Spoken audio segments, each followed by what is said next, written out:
Right, you're on the Dell. Have you fixed it? Yeah, well, I just turned it on now and it said it repairing the G drive. So it looks like there was something wrong with the G hard drive.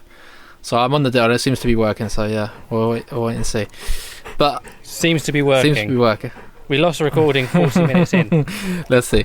Well, the thing is, I've set up the old computer, the other computer, the gaming PC. So in the shed. Where have you set it up? In the same place? No, it's in the shed, but I can easily move it, or I can move the mic. So I was thinking maybe I can move the mic and place it, or maybe buy another mic and have two areas in which I can record, which is more ideal because in the summer months it's quite hot up here compared to... Well, I was going to say it's going to be hot up there and it's not going to be super cold out in the shed like it can be in the winter.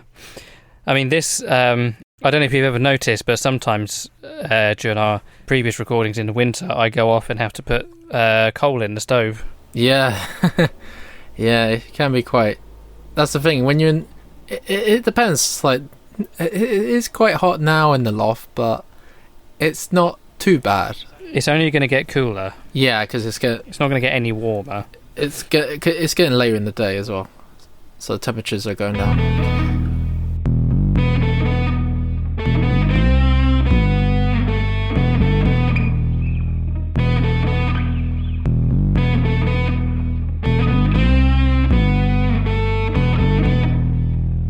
So Josh, I wanted to talk about what's been going on with Microsoft last week or two. Yeah. In regards to them closing a few studios down. So I just got back from holiday and the whole internet seems to have just gone completely mad about Microsoft and the way Microsoft, their direction, and just can't understand what's their general purpose of buying a load of studios but then releasing them after a few years. It doesn't really make any sense. So they are closing Alpha Dog Studios, which is a mobile focused developer who made a Doom spin-off. So that's, you can understand that maybe. Okay, they just made mobile games. Arcane Austin, developer of Prey and last year's Redfall, which I believe that both games didn't really make any money. And Tango Gameworks, the developer of... They've developed the Evil Within series and the Hi-Fi Rush. And I think the issue is that they are complaining that these games, especially like Hi-Fi Rush is a good example where they didn't make a lot of sales. But then the argument is they didn't make a lot of sales. That's because they were actually on Game Pass day one. So what did Microsoft expect? They want to see these games making a profit and selling. But how can they make a profit if you're going to put the games up for your subscription service day one? Because the average consumer is like, okay, I can just subscribe to Game Pass for a month. I really want to play Hi-Fi Rush. I can subscribe to Game Pass, play it for a month, complete the game, and that's me done. Because there's no multiplayer in the game. I don't think there is any multiplayer. It's just a single player narrative. So what's the incentive of me purchasing the game and then play it and complete it? And yeah, I may be able to sell it. But I won't get my full refund. Where I can just pay how much Game Pass costs, and it's going to cost half the money of actually paying for the actual game itself. And I'm done with it. Like once I complete the game, or maybe I've got a good enough, like 10 to 12 hours of gameplay, played. I've spoken about having played games on Game Pass or something and then purchased it later, but you tend to do that for games that are, like Starfield or Fallout, GTA, Red Dead, like games that not all of those have been day one on streaming services, but they're the sort of game where you can play them day one for a small amount of money and then get them on sale later on, or play them on play them on Xbox on Game Pass, but then buy it on PC later or something like that. But yeah, for something like a multiplayer only thing, it doesn't seem to make much sense to do some. No one's going to have the, you don't have the same sort of emotional attachment to the game to kind of do that. You're just like, oh, I'll either play it for free through streaming services, or you'll pay up for it. You're not going to pay for it twice. Which is why I think even if you like bought the game, you're never going to buy the game day one anyway, because you know that in a few months, 6 months time, maybe a year, the game is going to be half the price and it's going to be on a sale. So you're better off just waiting anyway. And then at that point, you could even like get it secondhand, and then Microsoft don't get any of the actual purchase price because you bought it secondhand. So it's not really a win for them either. So I don't, you can't say, oh, this game really did underperform, but then your kind of business model is just not, this is what you've developed, and this is like your narrative of, okay, these games day one you'll be able to play them, but then I understand like it. To have a game on Game Pass as well, it's going to cost a lot of money. Like you're talking, they must have spent like say like 100 mil. Just you say to like the company, okay, we'll give you 100 mil, and then we can put it on Game Pass, and you're also allowed to sell it, of course. But to expect them to then have it on Game Pass and then sell a large amount of is it? I don't. It's continuing on, so that's cool, I suppose. From the last, it recovered it, and then it's continuing on. It says recovered, and now it's continuing. And I have exported it anyway.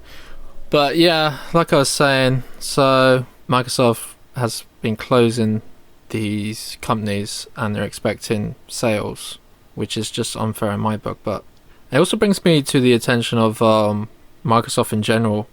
I'm just so confused. What are their intentions in terms of, what are they now? Are they a game publisher? Are they an actual game, a rival to Sony in terms of a game company that's going to bring a console out and bringing out their own games and trying to compete in that way? It seems like that's gone completely out the window now, where it seems they had one of those company presentations, didn't they, like a few months back, where they said like you're going to expect some Xbox games to move over to like PlayStation. So one of the big ones was Sea of Thieves, and and it's doing quite well on PlayStation.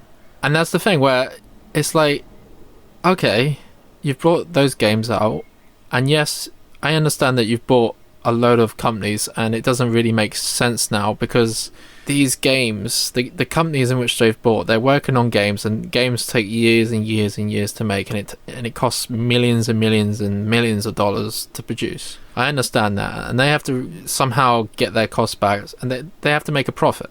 But it seems now like, before it was, okay, we're going to release the games on Xbox One or Xbox One X or Xbox Series X, Xbox Series S, and we're also going to release it on PC.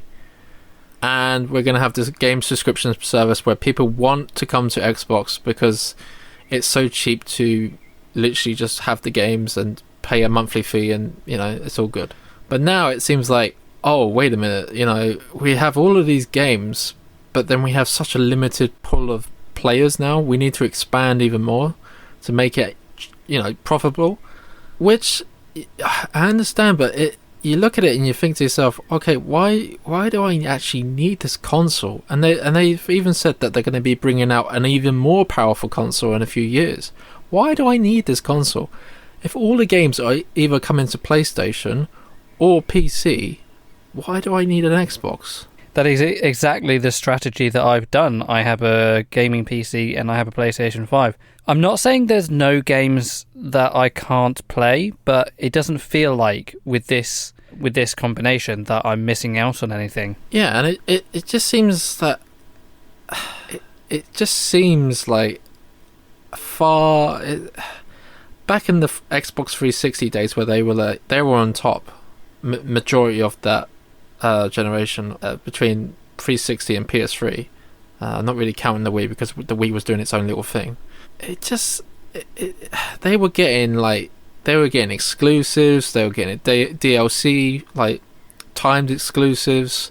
They were paying companies to release their games, and they were getting the better versions as well compared to PlayStation. Now it's okay. You might bring out a console that might be even more beefier than the PlayStation 5, but I don't. What's the appeal? Like, I just don't. If I get a PlayStation, I will get maybe a good chunk of Xbox games that are owned by Microsoft, as well as PlayStation games. And then, of course, like Sony are not stupid as well. They're bringing some of their games to PC. They've seen it as well. They've seen what Microsoft have been doing for the last few years, and are like, okay, you know, there's we can sell our games to the console gamers on our machine, and then a few years later we can bring out like the director's or definitive version of those games to PC, and that seems to be working for them because they at least give it like exactly. Well, at least they give it like a few years. They might give it like 2 or 3 years, and you're like, okay, and then yeah, because some people out there, they're like, okay, yeah, I really want to play the next Final Fantasy game. Let's say like Square Enix have a contract with Sony on PlayStation 5. It's going to be like, they've even said it's going to be, if the PC version comes out, it's going to be a good few years after the release on Sony's PlayStation 5. The Last of Us was, you know, that's the remake came out like a year or two after the PlayStation 5 version, and we still haven't seen like if there's going to be a PC version for Last of Us Part 2, but I presume there will be. The Spider-Man games, the first Spider-Man's been released on PC, but that's a few years after the fact. So yeah, it just seems like, but with Microsoft, everything that's coming out is going to be coming out on PC as well, and it potentially could be coming out on Sony's machine. I just don't see, I'm not excited if Microsoft said, oh, we're going to be bringing out a new Xbox and it's going to have all the latest graphics, it's going to have this array. Like, I don't care. I think they've lost now. Like, I think what they've been trying to do is transition from being a company that sells you a console and sells you games and getting excited for the platform, and that's been kind of been lagging for the last good few years, where they've made some shortcomings in terms of supporting the Xbox One and having like PlayStation have done that as well, where they've had a PlayStation 4 version and a PlayStation 5 version of the same game, and it's like, oh, what's the point of me upgrading to a PlayStation 5?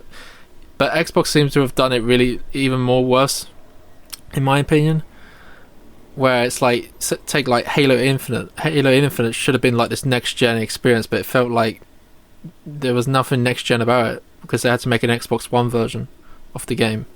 So there's a couple of things that are kind of you keep mentioning about like Microsoft are potentially talking about bringing out more hardware later, and whether that's going to be a mid-cycle refresh or talking about the next gen console. But there's some stuff that's happened recently, both in the last week and both a little ages ago, that are just making me sort of, it helps muddy the water a little bit, I think. So years and years ago, back when the Xbox One was king, Apple released the iPad Pro, I think, one of them, and this iPad, this 11-inch tablet computer, so they said, had more gaming power than an Xbox One. And I'm not claiming that's true, but you think about the size profile of an iPad versus an Xbox One. A fanless device has more gaming prowess than a dedicated gaming PC. Now, granted, it does cost twice as much, but anyway. The last 3 or 4 days ago, earlier this week, Microsoft announced their Surface laptops, and these are the ARM-based laptops. So Windows for ARM, yet again, is coming back. Now, I don't know if they're really touting these as gaming laptops, but I did hear on a podcast that Microsoft took some publications into a room, I don't know, someone like The Verge or Bloomberg, or, you know, took some journalists into a room, and they were showing them benchmark after benchmark after benchmark after benchmark. And what they had were these Surface laptops. So Surface laptops, these super thin, super light, I think they've got fans in them, but they're these super portable laptops, 13-inch, 15-inch, and they were running games, and they were running them 720 or 1080p, so not massive in terms of resolution, but they were running them at, you know, HD and full HD, and they were running them at 60 frames per second. So it's like, well, Microsoft have already done work on ARM-based chips here that can actually run games. And these games haven't been... or rather, these games are being emulated. They've not been built for this platform. They're being emulated. They're being translated, or whatever phrase, technology you want to call it at this particular time. So it's like, on one hand, you've got the Series X, which is this massive computer with fans and dedicated hardware and everything. And yeah, it costs half as much as these Surface laptops. But on the other side, you've got these super thin, sleek devices with minimal cooling, and they can already do 720 and 1080p gaming. And I don't know what games they've tried. Apparently they were AAA games, but who knows what AAA game stands for these days. But if they can do that with ARM now, what could they do with an ARM-based Xbox triple in 2 years' time or 3 years' time? But then at the same time, it's like, what is Microsoft, or what is Xbox's strategy? Are they going back to being more hardware focused? Are they just trying to streamline and like cut off remove the chaff of developers that aren't doing anything? Are they still trying to play the game and make games for their console? Like, it's not really anything that kind of like helps answer it definitively one way or another, but I just thought it was an interesting sort of pin to think about in the midst of everything that's going on, in the fact that Microsoft, so not even Xbox, Microsoft are in themselves making gaming capable computers. Yeah. Never mind whatever Xbox is cooking up for the next gen console. Well, they're definitely capable of making good hardware. You look at the Xbox 360 and the Xbox One X and even the Series X, for their time, especially like the Xbox 360, was quite advanced when it first came out back in 2005. Forward thinking, like the HD era of gaming. But and I think you said something recently, like you know, the iPhone 15 Pro, that's got ray tracing, like hardware accelerated ray tracing built in. So all of these super tiny devices, you know, the Steam Deck 2 is probably going to have some of these features, like ray tracing as a hardware thing, and actually, you know, and that's another thing. It's like, will they maybe think about the handheld market instead of just the console market? Like, will they create a, not like the Sony method where they had the Sony PlayStation and the PSP, because they weren't the same console, but you could potentially create an Xbox triple, and in your triple range you've got your S, your X, and then your handheld, and they can all play the same games. And yeah, they'll tweak settings to optimize for different things, but that would be so much better having a single sort of operating system, a unified operating system amongst all three of your consoles, than something like a PS Portable, which is, you know, it uses Universal Media Disc instead of a PlayStation 2 disc, and even the games themselves are just made differently. Yeah, I've heard those rumours that they could be potentially looking at bringing out a handheld.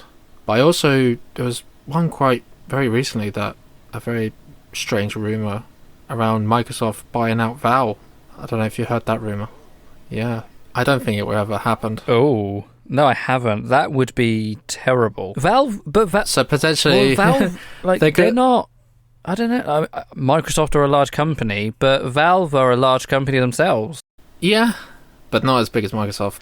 I think the only reason I would think like this could possibly be something that Microsoft are thinking about is that I honestly think they are trying to transition from console gaming to, like we've been saying, like to everything. And they haven't really captured... They've been trying for a number of years to capture the PC audience as well, like bringing game... Like they have their own little Windows store of games, but then they realised that was shit, so they just released it on Steam, I think, most of their games. But I think the infrastructure of Valve and the way that Steam works, if they were to acquire that, then they would have complete domination of PC. I don't think it will happen because there'll be like a monopoly. Oh, yeah, I was just thinking... Microsoft have been slapped with monopolistic behaviour in the past, and at the moment they are rapidly de-integrating various products, particularly in the European market, but some of them around the world, to avoid future monopolistic, especially with everything going on with Google and Apple surrounding digital market acts in the EU. And I think Apple's being sued by the Department of Justice in America. So if Microsoft continue down that route, especially with what happened, who did they try to buy and they failed to buy? Was it Blizzard or something? And there was the whole monopoly thing around that. Like, if they bought Steam, I would be gobsmacked. It depends. It really does depend. If they put like the proper money down, that might be a potential solution to their issues, what they are currently in, where they could just relieve, and then you could have an Xbox and you could also access your Steam account on the Xbox itself as well. But then the argument would be, why do I need an Xbox when I can just go on my computer, which would have a beefier rig, I suppose, than... Well, I mean, that is only true for the people who can afford a computer that is beefier. I mean, the whole point of consoles is that they're cheap and powerful. You cannot get Xbox Series X performance for Xbox Series X money. No, that's true. That is true. Especially for the size. You might be able to do it with second-hand components, but you'll be building a full-size tower. You're not going to get any of these micro components and have it sat on your TV console. It's, not saying it's impossible, but it's improbable. I think if they were to release a handheld as well, they would have to open... You would want something like the Steam Deck, where the Steam Deck is very open. It's like, okay, we have our front end, but there's also a full-on Linux desktop, and you can do anything you like. You can put launchers on there. You could even install like any operating system that you want. I don't know. I mean, I reckon they could get away with having it somewhere between the PlayStation Q and the Steam Deck, where you can install games but only from the Xbox store, or you can stream cloud gaming. And I reckon that would work for Microsoft because there's already so much in there. Like, that gives so many options. You wouldn't need Steam. You wouldn't need Epic Game Store. You wouldn't need GOG. I don't know. I think that would only appeal to the people that are Xbox-based customers who have got Xbox consoles and spent their money on the Xbox Marketplace. I think the big draw for that would be the Game Pass, where you could say, okay, yeah, you can... Exactly. Yeah.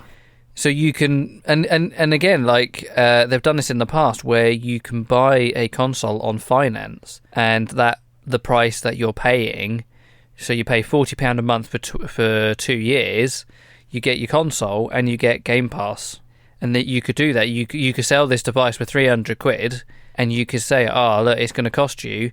We're not going to sell it up front, but you can buy it for $29.99 a month. And that's going to get you Game Pass included as well. The problem with the Game Pass model, we come back to, we have to shut the studio down because they didn't make any sales. And you're like, now we need to acquire more studios then to... And you're like, it's just a merry-go-round.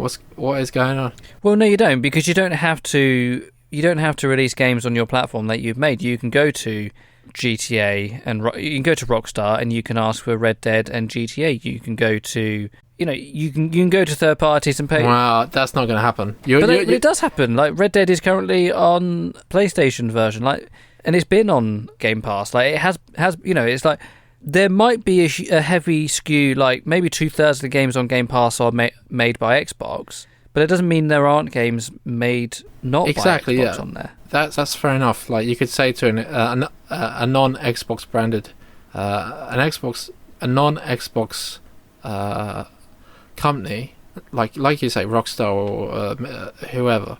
But then how does that company then gets a percentage of the cut?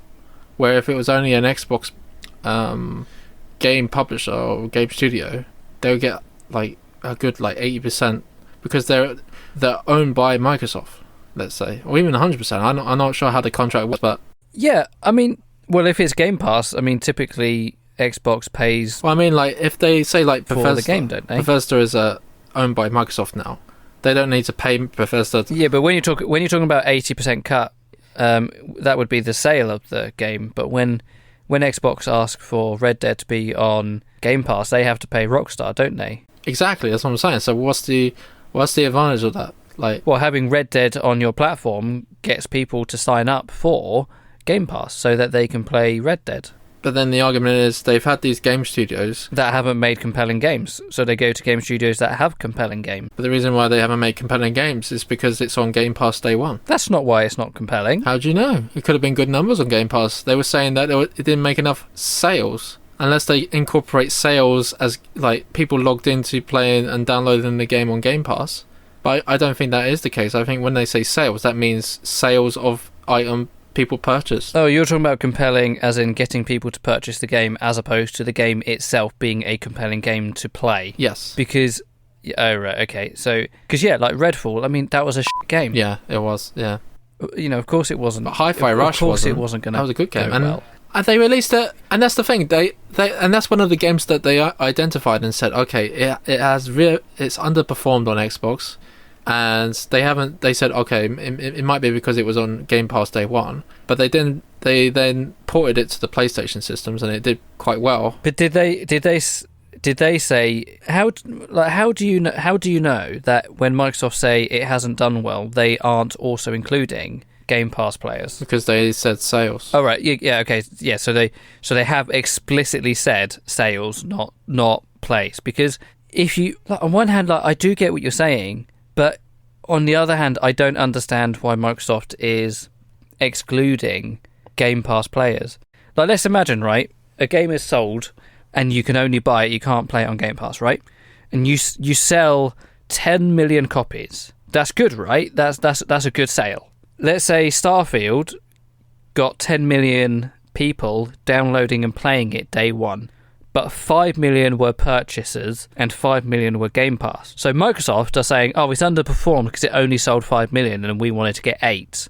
But I look at it and I'm like, well, they got 10 million players because you got the other 5 million from Game Pass and you're getting revenue from Game Pass. Yeah, I understand what you're saying as well. And the whole point is you want people to be playing it on Game Pass. Because, now I don't know if this is completely true, but I know this is true for Spotify. And perhaps some other streaming platforms, but so the way Spotify works is that every time you play a song, the artist gets paid X amount of money. Tiny amount per play, but it all adds up. So Spotify have been trying to get podcasts onto Spotify so that the people using the Spotify app are spending more time listening to quote-unquote free content so that they... You know, if I listen to an hour's worth of podcast, I'm not listening to an hour's worth of music.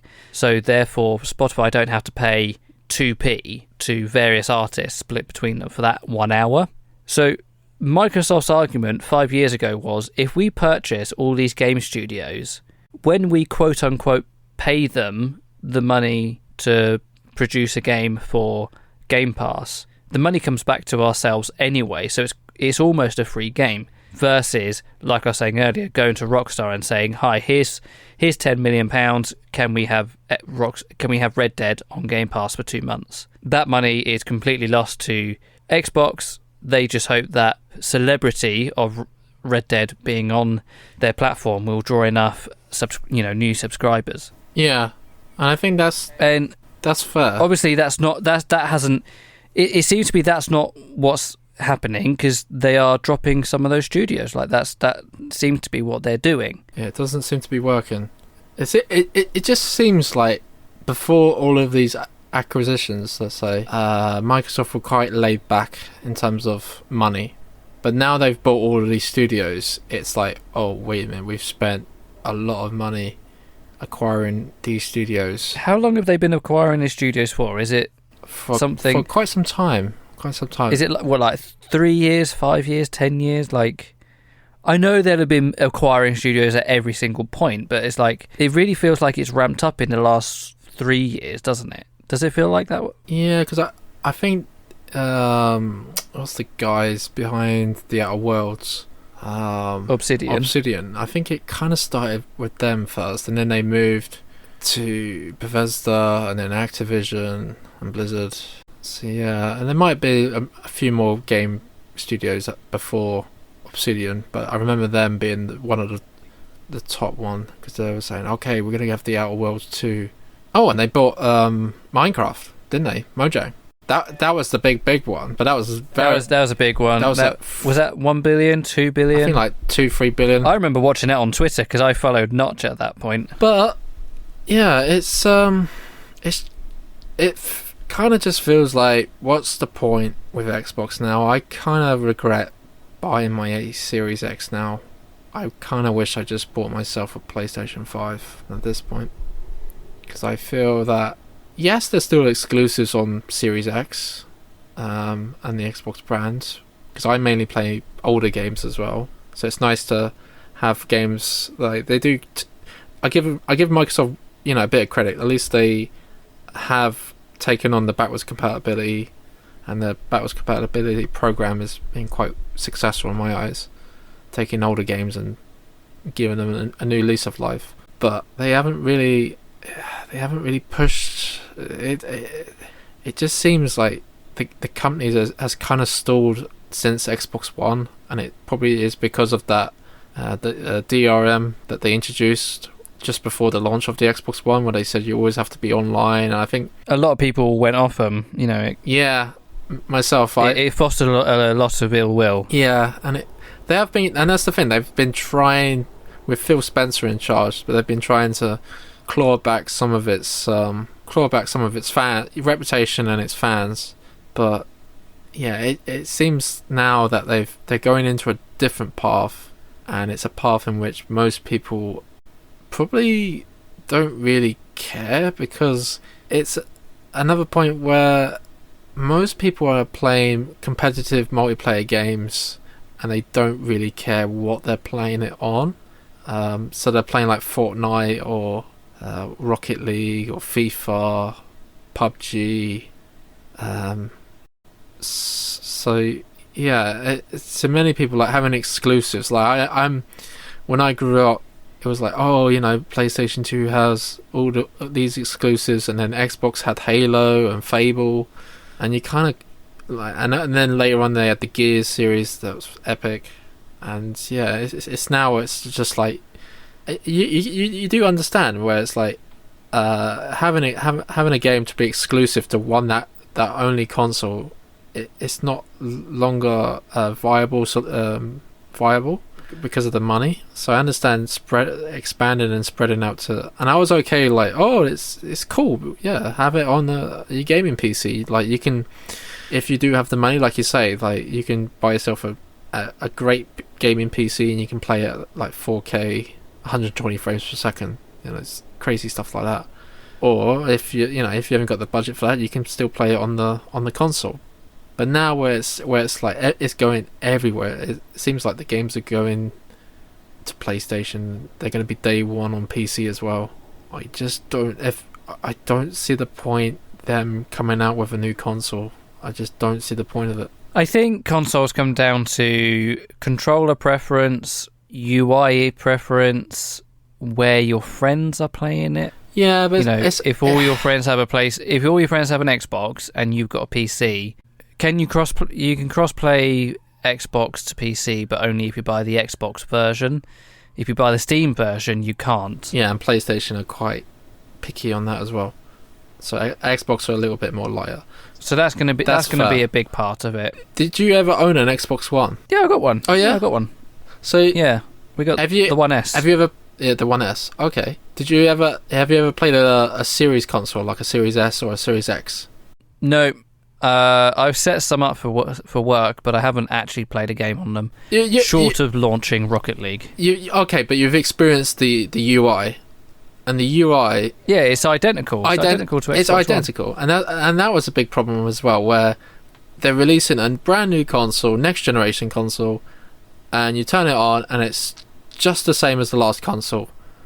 And you're like, yeah, Microsoft. But I think that was by design. Yeah, of course it was by design. I mind that. No, but you know what? No, I'm not an idiot. What I mean is, the whole point of the Xbox One and the Xbox Series is that they are the same system and the games play on both. And that's the problem. Maybe not newer ones. Like, newer games might not play on the Xbox One, but isn't it? Are there any Xbox One games that you can't play on the Series? It's very, very rare. Like maybe some old games that are no longer in development. But my understanding was that the platform is identical between them, so all Xbox One games can play on the Series. and having the UI being the same helps with that. The main differences come down to the performance of the system. Yeah, and that's where it feels like I've just bought this console, and it just feels like, I've just got an upgrade of components inside the console, where what they should have done is they should have just made it completely different to how the previous console was. No. Yes. You're not that. No. Yeah. No. The Xbox interface is relatively good, I would say. I think that's like it's not the worst. I mean, it's not the best, but it's not the worst. I mean, the PS4 interface, I can't stand it. I don't mind it. Is it the PS4? What's the one where it's like across? You go up and down, like horizontal and vertical. Is that PS3 or PS4? That's PS3. Yeah, I can't stand that. Sorry, PS3 lovers, but just can't stand that interface. It's not good.